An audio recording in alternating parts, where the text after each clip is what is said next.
governo Lega Movimento 5 Stelle. Il nome di Savona al Ministero dell'Economia ha trovato il veto del Quirinale, bufera su Mattarella che convoca Cottarelli, il commento del direttore di Antenna 3 Bacialli. Tragedia stradale ieri a Este, nello scontro tra un'auto e una moto ha perso la vita un centauro di 52 anni. Il grave incidente questa mattina a Jesolo ha coinvolti una moto e un pullman che ha preso fuoco, illesi i passeggeri del bus, in ospedale un motociclista. Allarme a Piave di Sacco per un grosso incendio scoppiato in una ditta di smaltimento rifiuti. ARPA va sul posto per verificare se vi sia il rischio inquinamento. Fiamme in un appartamento di un condominio di Chioggia, evacuate le famiglie, 8 persone sono finite all'ospedale per un principio di intossicamento.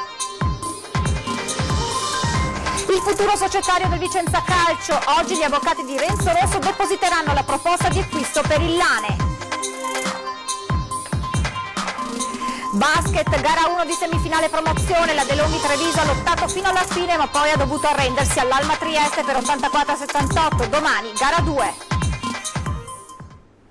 Prima edizione dei telegiornali di Antenna 3, buongiorno e ben ritrovati. In primo piano la politica, perché è durato pochi giorni quello che doveva essere il governo del premier incaricato Conte, governo a firma Movimento 5 Stelle Lega. Ieri Conte ha rinunciato all'incarico, dunque nulla di fatto a quasi 3 mesi dal voto del 4 marzo. Il nome che era stato proposto di Savona al Ministero dell'Economia non è piaciuto al Quirinale, così è esplosa la bufera sul capo dello Stato Mattarella, che proprio in questi minuti sta incontrando l'economista Cottarelli. Ma allora sentiamo su quanto accaduto il commento del nostro direttore Luigi Bacialli. Pronto? Formare un nuovo governo e vedremo se poi avrà i voti in Parlamento, perché ci sarà il fuoco di sbarramento della Lega dei 5 Stelle che hanno giurato vendetta. Però tutto quello che è successo nelle ultime ore non è dovuto a uno scontro, all'incomprensione tra Salvini, Di Maio e il presidente Mattarella col povero presidente incaricato Conte, tra due fuochi. È dovuto a una storia che dura da anni, cioè una politica che non ha saputo gestire la cosa pubblica, che ha creato grossi danni, che ha vissuto soltanto in maniera scellerata sulle alchimie partitiche, non provvedendo ai bisogni del Paese. Questo ha portato ovviamente alla scelta degli elettori, ai cosiddetti partiti populisti, che alla fine hanno avuto molti voti, tanti da poter appunto ambire alla formazione di un governo. Alla base di tutto questo dramma c'è una legge elettorale che ha favorito questa situazione, che ha favorito le coalizioni che dovevano essere quelle formate da Forza Italia e Partito Democratico, che hanno fatto male i conti non sapendo che 5 Stelle e Lega avrebbero vinto le elezioni. Il presidente Mattarella è stato costretto, non ha voluto interrompere i giochi di Salvini e di Di Maio, è stato costretto a interromperli per pressioni fortissime che saranno arrivate sicuramente dall'Europa, ma anche da ambienti nazionali, nonché anche da altri paesi esteri, pressioni fortissime e io credo anche intimidatorie, perché gli avranno detto: se voi andate avanti così noi facciamo saltare tutto dal punto di vista economico. E si è visto che è l'Europa che comanda in questi frangenti. Allora Mattarella ha deciso di far saltare tutto, ma certo ha provocato le reazioni di Salvini e Di Maio, che adesso alle prossime elezioni, perché prima o poi si andrà a votare, settembre-ottobre, prenderanno una valanga di voti, e allora a quel punto Mattarella probabilmente dovrà farsene una ragione di quello che è successo e non attribuire la colpa di possibili cataclismi ai cosiddetti partiti populisti.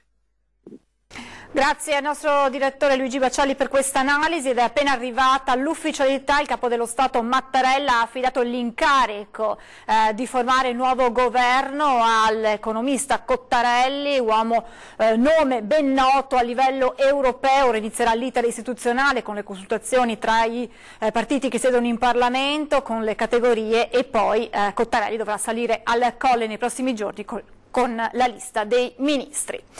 E adesso la cronaca, tragico incidente stradale domenica a Este, nel Padovano, un uomo ha perso la vita.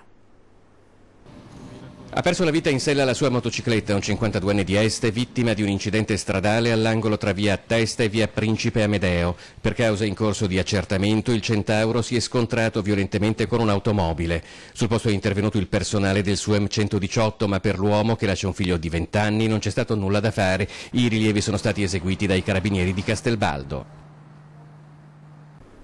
E quella di ieri è stata una giornata difficile anche sulle strade bellunesi lungo la Feltrina per una serie di incidenti. Il più grave è quello che ha causato il ferimento di 6 persone, la chiusura della strada per 2 ore. È accaduto nella tarda mattinata di ieri a Fener con lo scontro tra 3 vetture. A riportare le ferite più gravi un 58enne di Ancona e un 42enne di Masera che viaggiava in auto con la famiglia. La moglie e i 2 figli piccoli dell'uomo sono stati anch'essi visitati per precauzione all'ospedale. Altro incidente nel pomeriggio a Seren del Grappa, nello scontro tra un'auto e una moto. Ad avere la peggio è stato un motociclista di 18 anni di Lamona che è stato trasportato con l'elicottero all'ospedale di Treviso. Le sue condizioni sono serie.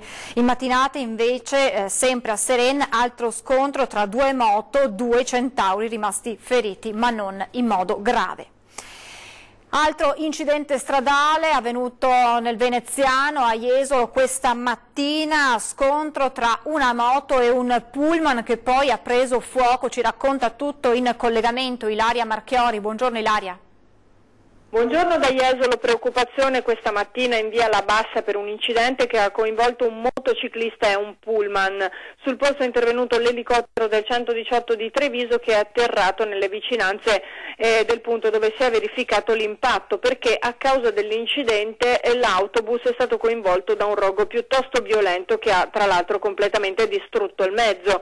Nessuno tra i passeggeri che erano a bordo comunque avrebbe riportato conseguenze fisiche, ma solo tanta paura. Sul posto sono intervenute dunque più squadre dei vigili del fuoco, compresa un'autobotte, mentre i sanitari del 118 si sono occupati di prestare soccorso al motociclista ferito, che una volta stabilizzato è stato caricato sull'elicottero e trasportato all'ospedale di Mestre per ulteriori accertamenti. Durante le operazioni di soccorso comunque sarebbe stato sempre cosciente. Le forze dell'ordine hanno messo in sicurezza poi la zona, deviando per il tempo necessario gli automobilisti in entrata e in uscita da Jesolo su itinerari secondari. La via è stata interdetta al transito per permettere ai vigili del fuoco di spegnere l'incendio e dunque lasciare lo spazio necessario all'elisoccorso di poter atterrare appunto in sicurezza. Da Jesolo è tutto, restituisco la linea allo studio. Grazie, buon lavoro a Ilaria Marchiori. Ci spostiamo in provincia di Padova, a Piave di Sacco, per un grosso incendio scoppiato in una ditta di smaltimento rifiuti. Un incendio di vaste proporzioni è divampato all'interno di una ditta di smaltimento rifiuti in via Palladio e a Vigorovea di Sant'Angelo di Piove di Sacco. Sul posto 6 automezzi pesanti dei vigili del fuoco, tra cui l'autobotte chilolitrica, il furgone nucleare biologico chimico radiologico, il carro schiuma e 18 operatori che sono riusciti a circoscrivere il rogo al solo compartimento di circa 1000 metri quadri contenente rifiuti solidi urbani ordinari, da dove presumibilmente avevano avuto origine le fiamme. Sul posto anche il personale dell'ARPAV per il monitoraggio ambientale e i carabinieri. Altro incendio, questa volta in un condominio di Chioggia, evacuate le famiglie che risiedevano nel condominio, 8 le persone finite in ospedale. Tutti i dettagli in collegamento con Tiziana Bolognani. Buongiorno. Sì, buongiorno. L'incendio di cui vi parliamo è divampato attorno alle 16 di ieri in via Berlinguer a Borgo San Giovanni di Chioggia. Il rogo è il primo piano del condominio Alba nell'appartamento dove vivevano un'anziana e il figlio, ha richiesto l'intervento dei vigili del fuoco arrivati al distaccamento di Cavarzere e da Mestre, e hanno spento le fiamme e evacuato i condomini rimasti bloccati dal fumo nel vano Scale, aiutati ad uscire attraverso i cappucci ad aria. Prima dell'arrivo delle squadre di soccorso 8 persone hanno dovuto ricorrere alle cure del pronto soccorso per principio di intossicazione. Tutte sono state trattenute all'ospedale di Chioggia, nessuno è in pericolo di vita. Completamente distrutto l'appartamento al primo piano, inagibile quello al piano superiore. Le cause del rogo sono al vaglio dei tecnici, dei vigili del fuoco. Le operazioni di messa in sicurezza della palazzina si sono protratte fino a sera. Di tutt'altra natura l'incendio che si è sviluppato ieri sera all'interno dell'ex Alcoa in via dell'Elettronica a Marghera. Ad originare il rogo una fuoriuscita di alluminio liquido durante una lavorazione che fortunatamente non ha coinvolto il personale. Sono in corso accertamenti per verificare le cause dell'incidente. Da Venezia è tutto, a voi. Grazie a Tiziana Bolognani e adesso continuiamo con la cronaca, ma ci spostiamo nel Trevigiano con l'ennesimo caso di un professore preso di mira dai genitori degli alunni, tanto da denunciare il contenuto di una chat scolastica. Hanno rimediato una denuncia per diffamazione i genitori che su una chat scolastica hanno criticato pesantemente l'insegnante dei figli. Accade in una scuola media trevigiana dove mamma e papà si sono scambiati, secondo il professore preso di mira, decine di messaggi contro di lui, alcuni evidentemente andati oltre, tanto da configurare, secondo l'esposto presentato in procura, una vera e propria diffamazione. In un periodo in cui i rapporti tra famiglie e insegnanti si fanno sempre più complessi, con professori spesso e volentieri denigrati, se non addirittura aggrediti, il caso in questione rientra tra quelli trattati dal sindacato Gilda a cui i docenti si sono rivolti per avere tutela. In altri 2 episodi, sotto la lente del magistrato, sono finite delle lettere contro altrettanti maestri o professori di scuola elementare e media, che vivono, secondo la categoria, un momento di grave stress, tanto che a Treviso giovedì pomeriggio è stato promosso un convegno proprio su questa nuova emergenza dei nostri tempi. Restiamo in provincia di Treviso, ma ci spostiamo sul Piave a Susegana perché in vista dell'apertura nei prossimi giorni della viabilità alternativa e dei lavori allo storico Ponte della Priula, in mattinata si sono dati appuntamento presso l'area del cantiere lungo la Pontebana il presidente del Veneto Luca Zaia, l'amministratore delegato dell'ANAS Gianni Vittorio Armani, il presidente della provincia Stefano Marcone e i sindaci dei territori coinvolti Fabio Vettori per Nervesa e Vincenza Scarpa per Susegana. Il sopralluogo precede di pochi giorni l'avvio del cantiere che ha già subito una serie di stop ma che si propone di mettere in sicurezza uno dei principali attraversamenti del fiume Sacro alla Patria, intervento giudicato non più rinviabile. Adesso dovremmo essere in grado di collegarci con Gabriella Basso perché sono ore decisive queste per il futuro societario del Vicenza Calcio, minuti appunto nei quali i legali di Renzo Rosso dovrebbero depositare la proposta di acquisto. Ci racconta però tutto in collegamento Gabriella Basso. Buongiorno Gabriella, mi senti? Sì, buongiorno a te Francesca e a voi telespettatori di Antena 3. Come ben dicevi tu, sono ore decisive perché in questo momento, come sapete, a mezzogiorno era scaduto il tempo limite per presentare le offerte, adesso sono mezzogiorno e 40, stiamo aspettando il Presidente del Tribunale di Vicenza che ci renderà conto di quanto è avvenuto e se sono state presentate le offerte. Per quanto sappiamo al momento Renzo Rossi, i legali di Renzo Rossi sono presentati questa mattina e hanno presentato l'offerta a nome della società di famiglia, la OTB, e quindi al momento per quanto si sa una offerta è stata depositata, mentre non si sa di altre offerte che siano state depositate. Tra l'altro una cordata sappiamo già che ha rinunciato, la cordata con Meridio portavoce e con Samori che era del Mantova e quindi praticamente la situazione è ancora fluida. Sappiamo solo fra qualche minuto, nel momento in cui il Presidente del Tribunale di Vicenza ci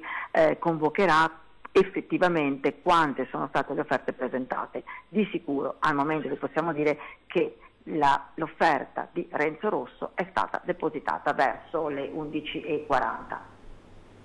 Grazie Gabriella, eventualmente se ci sono aggiornamenti richiedici la linea, ma tutto quello che accade, tutte le novità sul futuro del Vicenza Calcio questa sera nell'edizione del Veneto dei nostri telegiornali a partire dalle 18:30. Grazie ancora Gabriella Basso. E adesso vi riproponiamo le immagini del matrimonio che è stato celebrato sabato in un piccolo paesino dell'Emilia Romagna davanti al sindaco del paese di Viano, due sposi d'eccezione, Giancarlo Gentilini e la sua Maria Assunta. Ecco le immagini.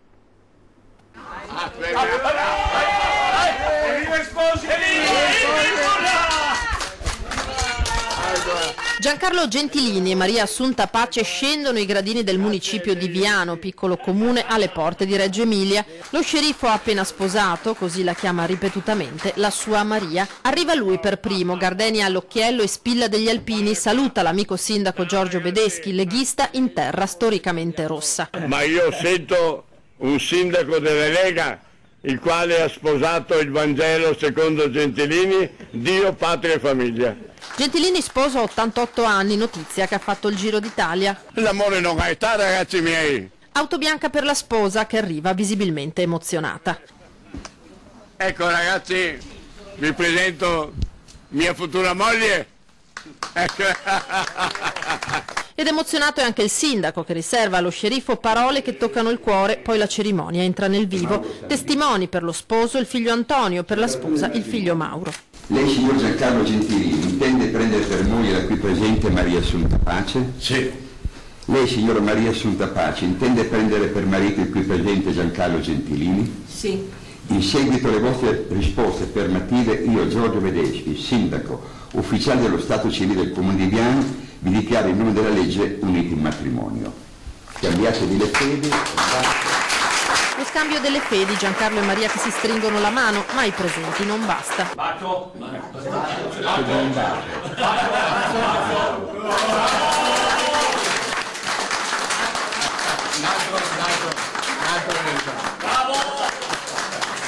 Nella vita ci sono momenti in cui l'emozione scoppia da sola, hai capito? È una cosa naturale e quindi io sono un sindaco con una scorza dura, ma sotto sono un romantico, uno che ama le donne e specialmente oggi amo Maria. L'uscita, le foto, la passeggiata mano nella mano verso il ristorante. Felice perché sta andando tutto bene, ho ricevuto anche i complimenti da tutti e per cui è una giornata molto bella e felice. Cosa vuoi? Io ho i figli, ho gli amici, ho l'amore, cosa voglio di più? Grazie per questa dimostrazione d'amore, dice lo sceriffo, che alle telecamere affida il saluto ai trevigiani. Carissimi telespettatori, qui che vi parla è lo sindaco sceriffo numero 1, il quale oggi ha aperto il cuore alla sua Maria.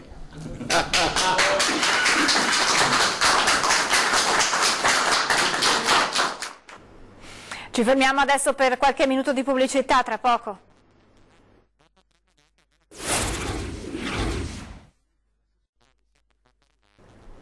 Di nuovo in diretta con la prima edizione dei nostri telegiornali, 34esimo raduno nazionale dei Fanti a Vittorio Veneto, sfilano in 30.000. Sono un esempio per il Paese, il coro unanime di tutti, un raduno della memoria e del centenario, al termine la consegna della bandiera al sindaco di Bergamo, città che nel 2020 ospiterà il raduno nazionale.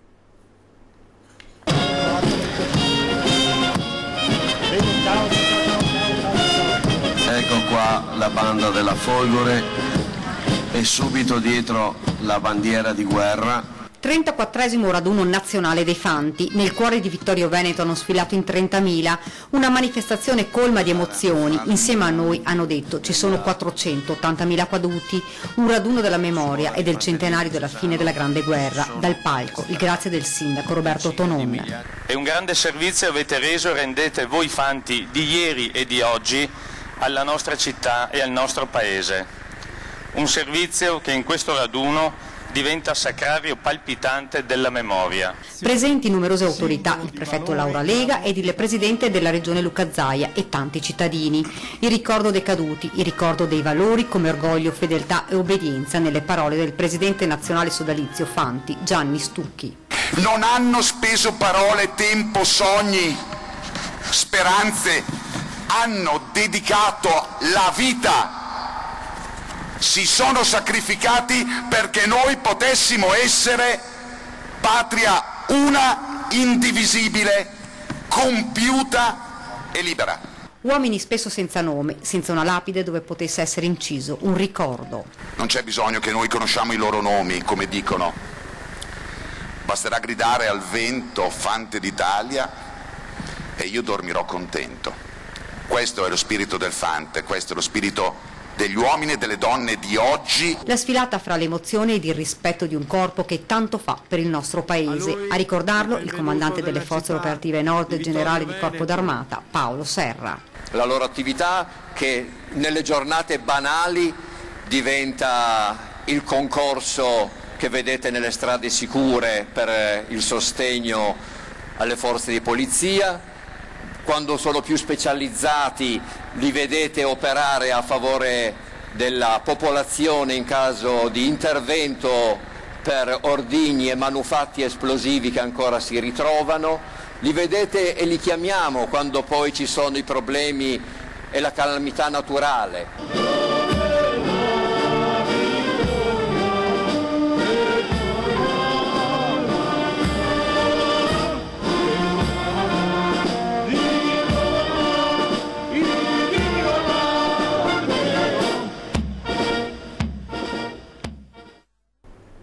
Torniamo per un momento alla cronaca con una notizia appena giunta in redazione. Un incendio esteso e difficile da domare è scoppiato pochi minuti fa alla laguna del Morta ad Eraclea, in una zona a vincolo ambientale. Per domare le fiamme è intervenuto l'elicottero del centro operativo regionale dei Vigili del Fuoco nel territorio appunto di Eraclea. Sul posto sono intervenuti anche i mezzi del 115 provinciale, ma le fiamme sono state spente soprattutto con un intervento dal cielo. E adesso la cultura era considerato a torto perduto, invece uno dei più preziosi reperti della storia dell'impero mongolo verrà presentato in anteprima mondiale il 9 giugno prossimo a Ca' dei Carraresi a Treviso.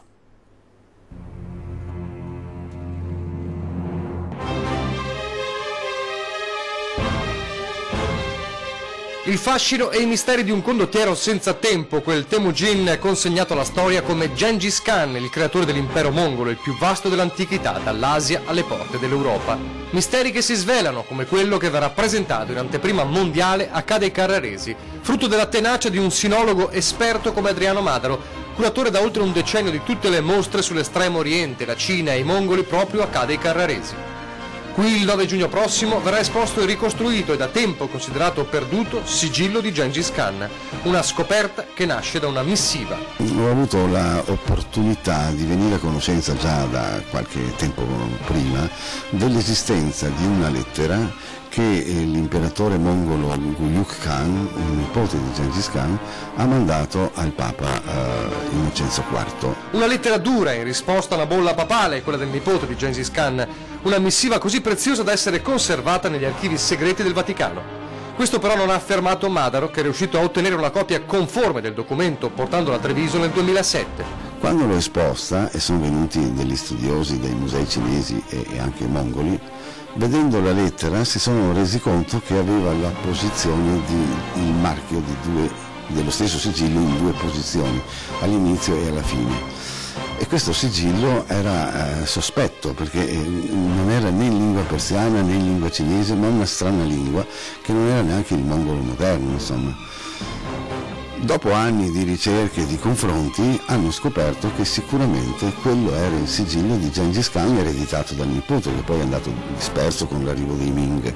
Da quell'esposizione nel 2007 si è arrivati a ricostruire il sigillo. È un quadrato di 14 cm per 14, questo è 14,5, quindi ci siamo, e che praticamente era il sigillo che i Khan mongoli avevano il diritto di utilizzare nei rapporti con gli altri popoli, soprattutto con i sottomessi. Da Treviso dunque la storia è cominciata e a Treviso si conclude con l'evento del 9 giugno in anteprima mondiale.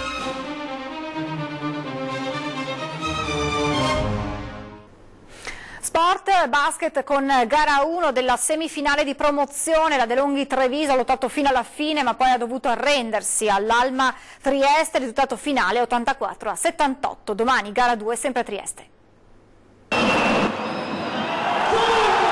Treviso cede sotto i colpi di Javonte Green in un'Almarena con 6.000 tifosi sugli spalti. Va a Trieste per 84-78 il primo episodio della serie di semifinale promozione, un derby del Triveneto che non stupirebbe nessuno se arrivasse sino a gara 5, ma al termine di un match in cui la De Longhi è stata a lungo in testa, toccando anche 9 lunghezze di vantaggio, a tenere banco più dei possibili aggiustamenti in vista di gara 2 in programma domani sono le condizioni di John Brown terzo, infortunatosi al ginocchio a metà del secondo quarto e uscito dal campo in lacrime. Sarà un episodio in grado di condizionare la serie o l'allarme rosso rientrerà? E pensare che i ragazzi di Pillastrini, invece di accusare il colpo per l'uscita dell'americano sul 25 pari, hanno costruito proprio a partire da quel momento il vantaggio più significativo. La combinazione fra la precisione al tiro del trio italiano Antonutti, Sabatini, Musso e una difesa aggressiva hanno permesso a Treviso prima di andare a riposo in testa di 4 punti, poi di arrivare a un passo dalla doppia cifra di margine nella ripresa. La reazione dell'Alma è arrivata sotto la spinta dell'atletismo di Green,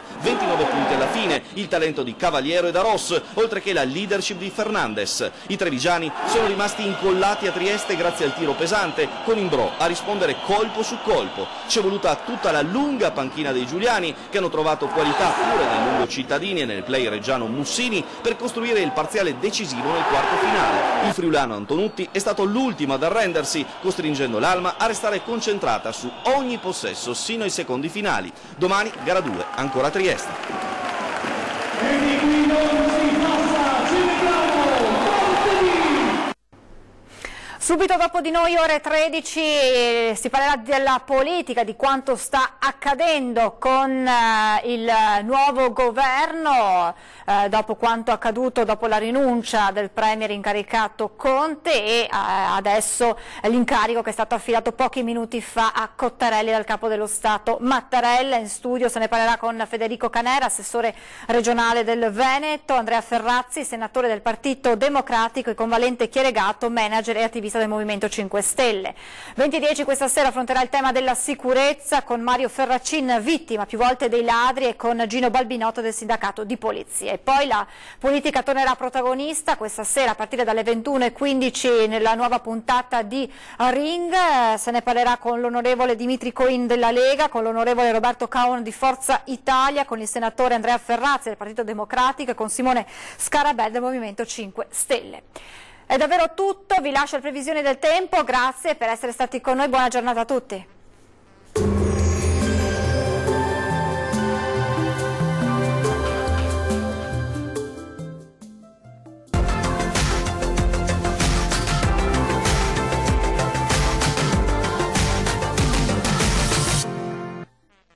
Ben ritrovati al meteo. Sempre bel tempo sulle nostre regioni, tuttavia con qualche disturbo in più. Vediamo il dettaglio di lunedì 28 maggio.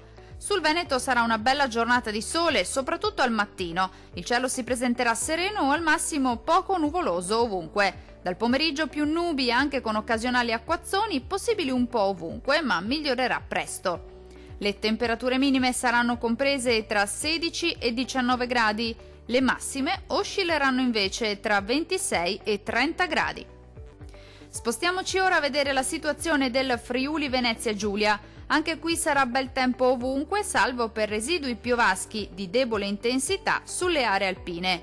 Ampio soleggiamento invece sui restanti settori, con cielo al massimo poco nuvoloso. Le temperature minime si attesteranno intorno ai 19 gradi. Le massime invece saranno comprese tra 27 e 30 gradi circa. Diamo uno sguardo infine al Trentino Alto Adige. Bel tempo con ampio soleggiamento al mattino, al massimo con poche nubi a carattere sparso. Nel pomeriggio potrà verificarsi qualche temporale un po' ovunque sulla nostra regione, ma migliorerà col passare delle ore. Temperature minime tra 15 e 16 gradi. Valori massimi compresi invece tra 28 e 31 gradi. Dal meteo di Antenna 3 per ora è tutto. Arrivederci.